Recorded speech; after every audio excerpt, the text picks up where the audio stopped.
अच्छा भाई, प्रयास करें कि ब्रह्म मुहूर्त में जगें।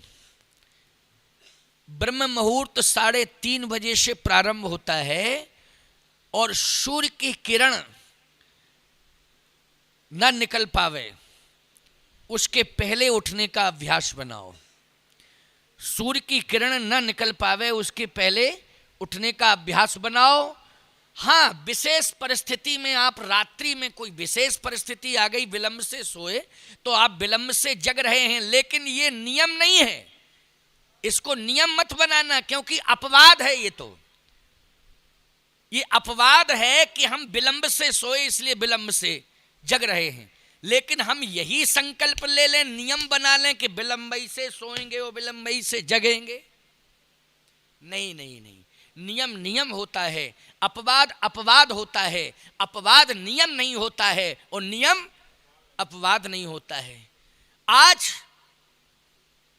आश्चर्य होता है मुझे, अगर कोई 4 बजे जग जाए तो मोहल्ले के लोग कहते कोई बात है, जरूर कोई। अरे भैया, बात क्या है? 4 बजे जगने का, 5 बजे जगने का नियम है।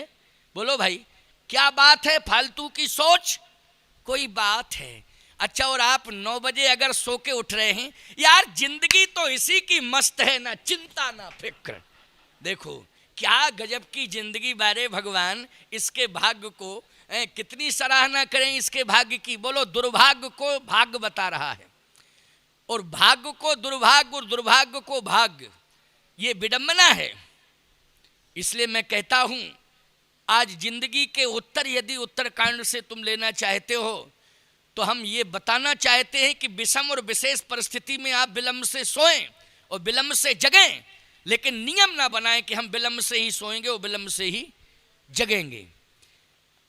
आपको ब्रह्म मुहूर्त में कोशिश करनी चाहिए, 5 बजे तक जग जाओ, 5:30 बजे तक जग जाओ, है?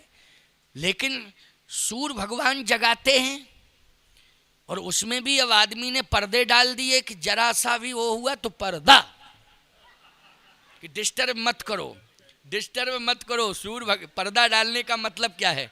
बोलो भाई, हमको डिस्टर्ब मत करो। अरे राम राम राम राम, कितनी हल्की सोच और कितनी विडंबनास्पद सोच है मानव की। बोलो भाई, आचार्य श्री राम शर्मा का एक बहुत बढ़िया कोटेशन है, बहुत बढ़िया बात उन्होंने कही। उनके कोटेशन बहुत अच्छे हैं। उन्होंने कहा, अपना अपना करो सुधार तभी मिटेगा भ्रष्टाचार, हम बदलेंगे युग बदलेगा, हम सुधरेंगे युग सुधरेगा। बहुत बढ़िया बात उन्होंने कही है। तो मैं कहना ये चाहता हूँ कि दिनचर्या और रात्रिचर्या ये दोनों आपकी संयमित हो जाएं। किसी ने कहा कि ब्रह्म मुहूर्त में उठने से लाभ क्या है? तो डॉक्टर कहता है, वैद्य कहता है कि स्वास्थ्य लाभ। वैद्य क्या कहता है? स्वास्थ्य लाभ, निरोगी काया। ये बात बिल्कुल सत्य है, लेकिन केवल एक ही लाभ नहीं है कि निरोगी काया, स्वास्थ्य लाभ, केवल एक ही लाभ नहीं है। दूसरा क्या लाभ है? बोले, इसका नाम है ब्रह्म मुहूर्त। बोलो, कोई भी काम तुम करते हो, शुभ काम, तो मुहूर्त ही दिखवाते हो कि नहीं दिखवाते हो? क्यों? बेटा बेटी के विवाह में क्या दिखवाते हो? मुहूर्त है। कथा करवाते हो, क्या दिखवाते हो? मुहूर्त। कहीं यात्रा प्रारंभ करते हो, किसी सफलता के लिए आप जा रहे हो, उसमें भी आप पूछते हो कि कोई अच्छा मुहूर्त बताओ जिसमें हम यात्रा प्रारंभ करें, हमारा काम सफल हो जाए, वो मुहूर्त बताओ। हमेशा मुहूर्त। मकान का निर्माण कराते हो तो भूमि पूजन का भी मुहूर्त, उद्घाटन का भी मुहूर्त है, सबका मुहूर्त।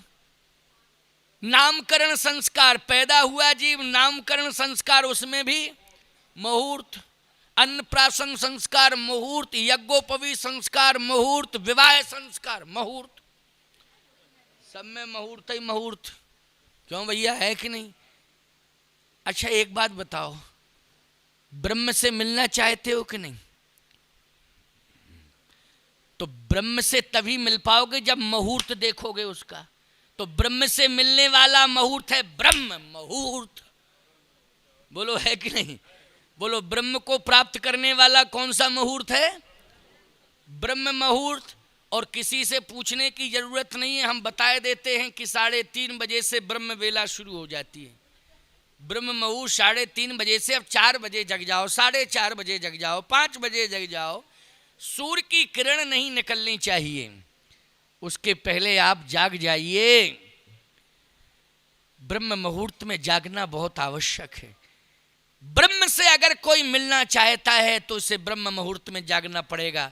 बड़े बड़े संत महात्माओं को ब्रह्मानुभूति कब हुई है? क्योंकि ब्रह्म मुहूर्त में जागते थे। अभी आप चित्रकूट जाएं तो वहाँ महात्मा बहुत रहते हैं। यहाँ रामेश्वरम में तो हमको पुजारी पंडे ज़्यादा दिखाई दिए, साधु संत तो कम दिखाई दिए, हमने जहाँ तक निरीक्षण किया है। क्योंकि हम तो सुबह प्रातः निकल जाते हैं, 4 किलोमीटर जाना, 3.5 जाना, 3.5 आना, 7 किलोमीटर लगभग मॉर्निंग वॉक करता हूँ मैं। तो सुबह निकलता हूँ तो ना जाते महात्मा दिखाई देता ना आते मिलता हमको, और हम ही जाते दिखाई देते, हम ही आते। समझ रहे? ये हमने अनुभव किया है। लगभग मुझे 6 दिन हो गया है जाते जाते यहाँ। 6 दिन, पहले दिन तो नहीं जा पाया था शायद मैं, क्योंकि आया ही था, तो 6 दिन तो कंप्लीट हो गए। आज भी गया, लेकिन पंडे पुजारी तो मिले, तिलक लगाए हैं और पूजा पाठ करने के लिए आ रहे जा रहे, दर्शन के लिए जा रहे। लेकिन महात्मा ना तो सन्यासी परंपरा का महात्मा कोई दिखाई दिया, ना वैष्णव परंपरा का कोई महात्मा दिखाई दिया, ना रामानुजी परंपरा का कोई महात्मा दिखाई दिया।